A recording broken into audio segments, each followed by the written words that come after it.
সবাইকে সালাম বন্ধুরা। 1973-তে একটা মুভি রিলিজ হয়, হরর মুভি দ্য এক্সোরসিস্ট, যেখানে মূল গল্পটা ঘটে একটা ছোট মেয়েকে কেন্দ্র করে, যার আচরণ ধীরে ধীরে অস্বাভাবিক হয়ে যায়। গল্পের শুরুতে দেখা যায় একটা স্বাভাবিক পরিবারে থাকা ছোট মেয়ে রিগান ধীরে ধীরে পরিবর্তন হতে থাকে। প্রথমে এটা খুব ছোট লক্ষণ ছিল, তার আচরণ অদ্ভুত হয়ে যায়, শরীর কাঁপে এবং সে নিজের মতো আচরণ করতে পারে না। সময়ের সাথে সাথে এই পরিবর্তন আরো ভয়াবহ হয়ে ওঠে। সে অজানা ভাষায় কথা বলতে শুরু করে, তার শরীর অস্বাভাবিকভাবে নড়াচড়া করে এবং সে নিজের পরিচয় থেকেও আলাদা আচরণ করতে থাকে। পরিবার প্রথমে মনে করে এটা কোনো মেডিকেল বা সাইকোলজিক্যাল সমস্যা, তাই তারা ডাক্তারের কাছে যায়, কিন্তু কোনো চিকিৎসাই কাজ করে না। ধীরে ধীরে তারা এমন পর্যায়ে পৌঁছায় যেখানে তারা বিশ্বাস করতে শুরু করে যে এটা কোনো মানসিক রোগ নয়, বরং কোনো অজানা শক্তির প্রভাব। এরপর গল্পে আসে দুইজন ধর্মীয় ব্যক্তি, একজন পুরোহিত এবং একজন অভিজ্ঞ এক্সorcist। তারা সিদ্ধান্ত নেয় যে মেয়েকে এক্সorcism করা হবে, অর্থাৎ তার শরীর থেকে সেই অজানা শক্তি বের করার চেষ্টা করা হবে। চূড়ান্ত অংশে দেখা যায় যে একটি ইন্টেন্স রিচুয়াল সিন, যেখানে বিশ্বাস, ভয় এবং মানসিক চাপ সবকিছু একসাথে কাজ করে। সেই সময় মেয়েটির শরীর থেকে সেই অদ্ভুত শক্তি বের করার চেষ্টা করা হয় এবং এই ঘটনা খুবই ভয়াবহ এবং সাইকোলজিক্যাল টেনশনে ভরা হয়ে ওঠে।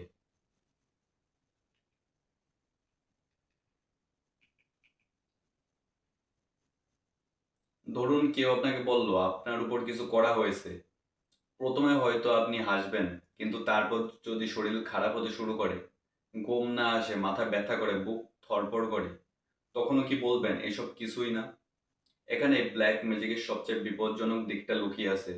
হয়তো ব্ল্যাক ম্যাজিক বাস্তবে নেই, কিন্তু মানুষের মস্তিষ্ক এটাকে এতটাই বাস্তব মনে করাতে পারে যে তার প্রভাব শরীরেও দেখা যায়। তাহলে প্রশ্ন হলো, ব্ল্যাক ম্যাজিক কি সত্যিই কোনো অদৃশ্য শক্তি, নাকি এটা ভয়, বিশ্বাস, সংস্কার, ব্রেনের কেমিস্ট্রির একটা জটিল খেলা? আজ আমরা এই বিষয়টাকে দেখব মিথ বনাম সায়েন্সের দৃষ্টিতে। ইতিহাস, ধর্ম, সিনেমা, মহাবিজ্ঞান, নিউরোসায়েন্স সব একসাথে জোড়া লাগিয়ে। আর ভিডিওর শেষে আপনি নিজেই বুঝতে পারবেন আসল ক্ষমতা ব্ল্যাক ম্যাজিকে না, মানুষের মনের। সাধারণভাবে ব্ল্যাক ম্যাজিক বলতে বোঝানো হয় এমন কিছু রিচুয়াল, মন্ত্র, প্রতীক বা আচার যেগুলো ব্যবহার করে অন্যদের ক্ষতি করা যায় বলে বিশ্বাস করা হয়। কেউ বলে এটা অসুস্থ করা যায়, কেউ বলে সম্পর্ক ভাঙা যায়, কেউ বলে ব্যবসা নষ্ট করা যায়, আবার কেউ বিশ্বাস করে এর মাধ্যমে মানুষকে নিয়ন্ত্রণ করা সম্ভব। শুনতে রহস্যময় লাগে, কিন্তু এখানেই বড় সত্যটা লুকিয়ে আছে। ধরুন কেউ আপনাকে বলল আপনার উপর কিছু করা হয়েছে।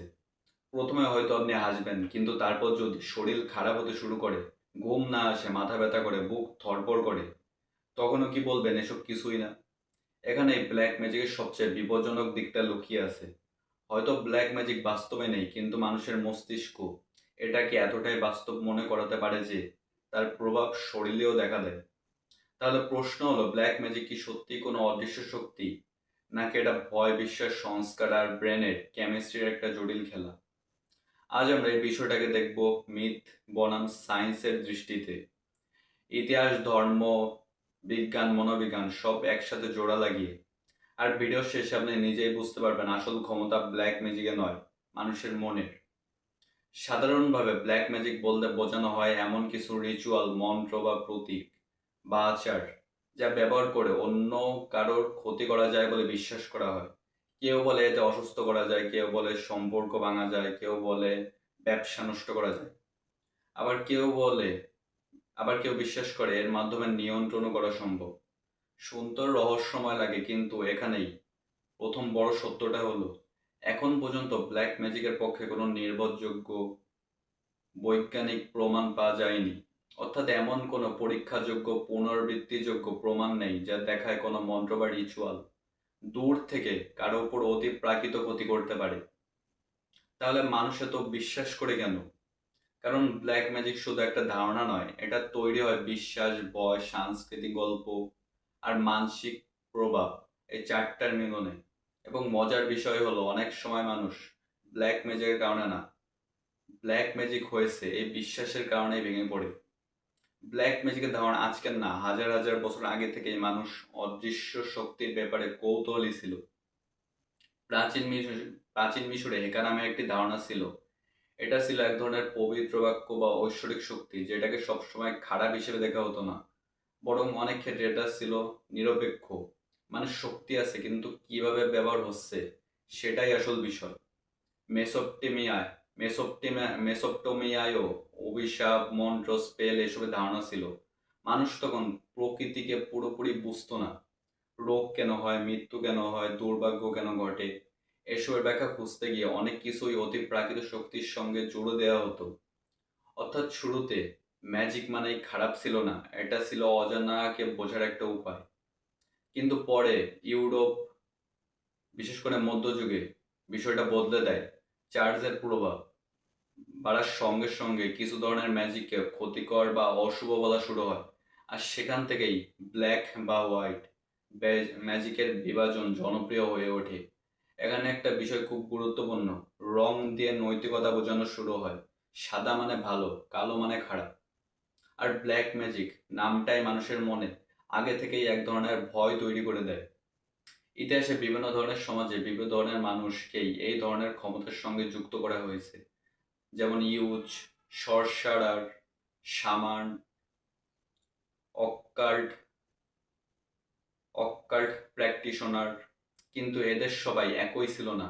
কেউ ছিল চিকিৎসক, কেউ ছিল ধর্মীয় আচার কেউ ধর্মীয় আচার করত, কেউ সমাজের চোখে রহস্যময়, আবার কাউকে শুধু ভিন্ন হওয়ার কারণে ডাইনি বলা হতো।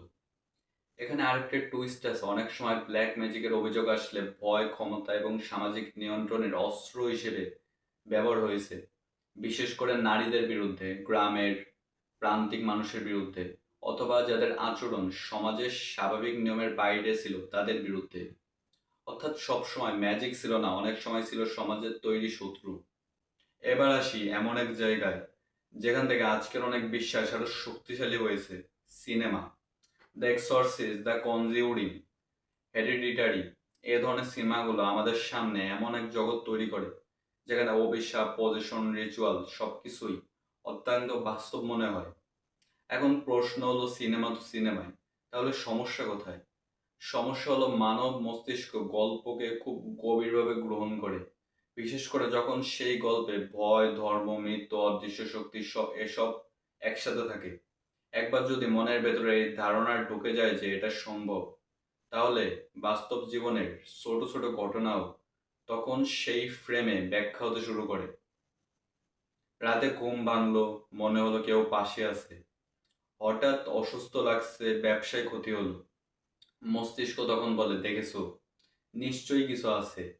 অর্থাৎ সিনেমা সরাসরি প্রমাণ দেয় না, কিন্তু ভয়ের ভাষা তৈরি করে দেয়। আর সেই ভাষা পড়ে বাস্তব জীবনের ঘটনাগুলোকে নতুন অর্থ দেয়। এবার সবচেয়ে গুরুত্বপূর্ণ অংশ, বিজ্ঞান এখন পর্যন্ত বলছে ব্ল্যাক ম্যাজিকের কোনো যাচাইযোগ্য প্রমাণ নেই। কিন্তু এর মানে এই না যে মানুষ যেই প্রভাব অনুভব করে তার সবই নকল। এখানে বিষয়টি ইন্টারেস্টিং, কারণ অনুভূত প্রভাব বাস্তব হতে পারে, কিন্তু কারণটা অতি প্রাকৃত নাও হতে পারে। উদাহরণ হিসেবে ধরা যাক নসিবো ইফেক্ট। প্লাসিবো ইফেক্টের কথা অনেকেই জানেন। যখন কোনো ওষুধে আসল উপাদান না থাকলেও বিশ্বাসের কারণে মানুষ ভালো অনুভব করে। নসিবো ইফেক্ট হচ্ছে তার উল্টো। যদি কেউ দৃঢ়ভাবে বিশ্বাস করে যে তার ক্ষতি হবে, তাহলে সেই বিশ্বাস থেকেই শরীরে নেতিবাচক প্রভাব শুরু হতে পারে। মানে মন্ত্র কাজ করে ঠিকই, কিন্তু ভয় কাজ করেছে, ভয়ের কারণে ট্রেস বাড়ে, ট্রেস বাড়লে কর্টিজল নামের একটা হরমোন বেড়ে যায়। এই হরমোন দীর্ঘ সময় বেঁচে থাকলে দুর্বল, মাথা ব্যথা, উদ্বেগ, ঘুমের সমস্যা, বুক ধড়ফড় করে, এমনকি প্যানিক পর্যন্ত হতে পারে। এই জায়গায় এসে অনেকেই ভুল করে ভাবে দেখো প্রভাব তো হচ্ছে, মানে ব্ল্যাক ম্যাজিক সত্যি। কিন্তু বিজ্ঞান বলছে প্রভাব হচ্ছে কারণ আপনি ভয় পেয়েছেন, অতি প্রাকৃতিক শক্তির কারণে না। এখন একটু গভীরে যাই। আমাদের মস্তিষ্কে একটা অংশ আছে অ্যামিগডালা। এটা মূলত ভয় এবং হুমকি শনাক্ত করার সঙ্গে জড়িত। যখন আপনি বিশ্বাস করেন যে আপনার উপর কোনো অশুভ কিছু করা হয়েছে, অ্যামিগডালা সেই তথ্যকে হুমকি হিসেবে ধরে নিতে পারে। তারপর শরীর জ্বলে যায়, ফাইট অর ফ্লাইট মোডে। হার্টবিট বাড়ে, পেশি টান টান হয়, ঘুম কমে যায়, মাথা ঝিমঝিম করে, মন অস্থির হয়ে যায়।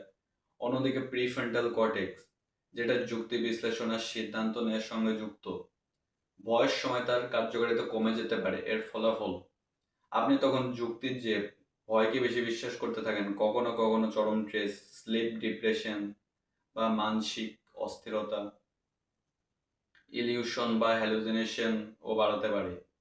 যেমন কোনো ছায়াকে মানুষ মনে হওয়া বা মনে হওয়া কেউ যেন ফিসফিস করছে। এগুলো বাস্তব অনুভূতি, কিন্তু তার মানে এই না যে অতি প্রাকৃত কিছু করছে।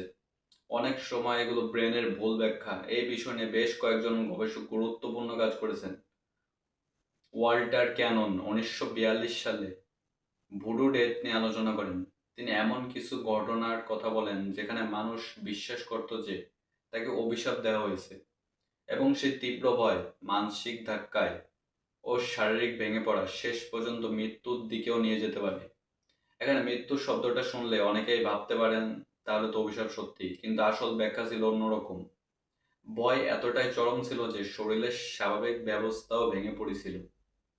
বুশ ফ্রুট বিশ্বাস এবং মানসিক ধারণা নিয়ে কাজ করতে দেখেছিলেন মানুষ অনেক সময় যুক্তির চেয়ে প্রতীকের প্রতি বেশি সংবেদনশীল। যদি কোনো জিনিসকে অভিশপ্ত বলা হয়, অনেক শিক্ষিত মানুষও সেটিকে এড়িয়ে চলে। মাইকেল পার্সিজার দেখিয়েছেন মস্তিষ্ককে নির্দিষ্টভাবে উত্তেজিত করলে মানুষ কখনো অদৃশ্য উপস্থিতি অনুভব করতে পারে।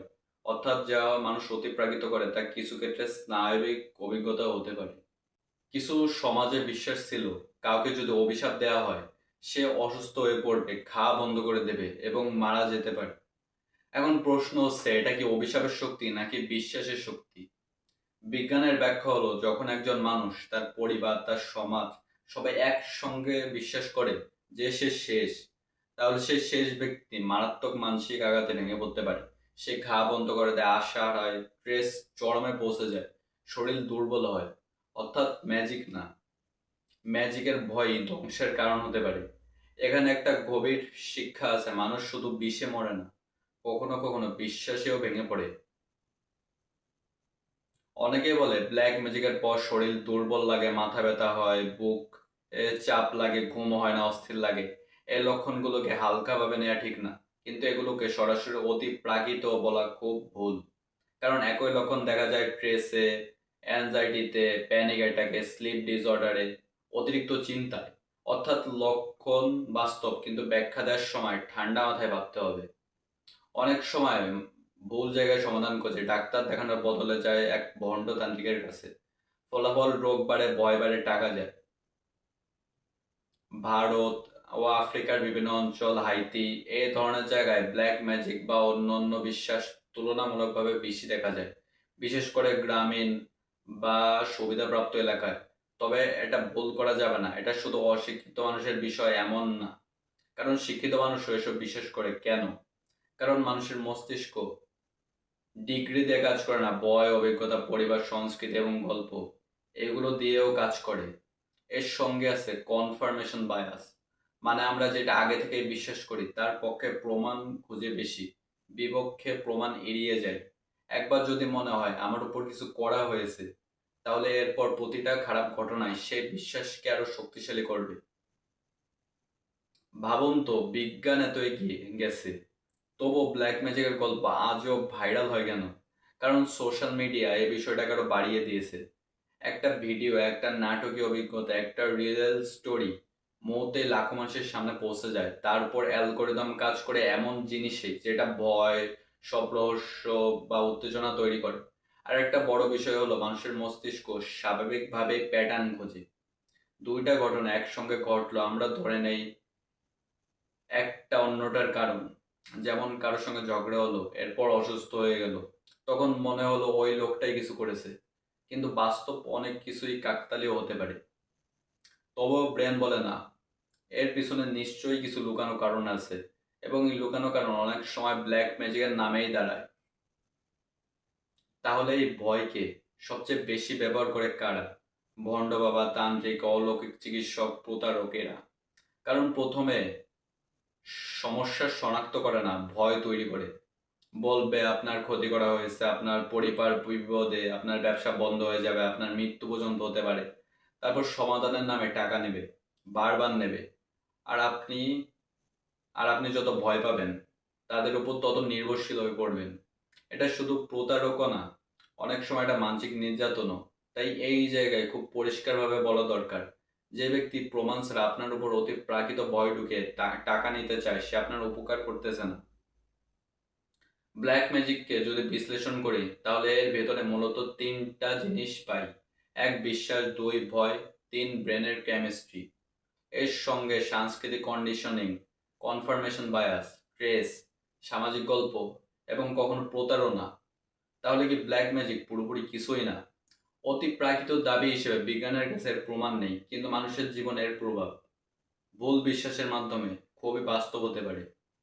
এবং এখানে বিষয়টা সবচেয়ে চিন্তার, কারণ মানুষকে সবসময় অস্ত্র দিয়ে আঘাত করতে হয় না, কখনো কখনো একটা ধারণাই যথেষ্ট। আপনার কি মনে হয়, ব্ল্যাক ম্যাজিকের শক্তি কি আছে, নাকি মানুষের বিশ্বাসে এটাকে শক্তিশালী করে? কমেন্টে আপনার মতামত অবশ্যই জানাবেন। দেখা হবে পরের ভিডিওতে। আর সবাইকে আমার সালাম।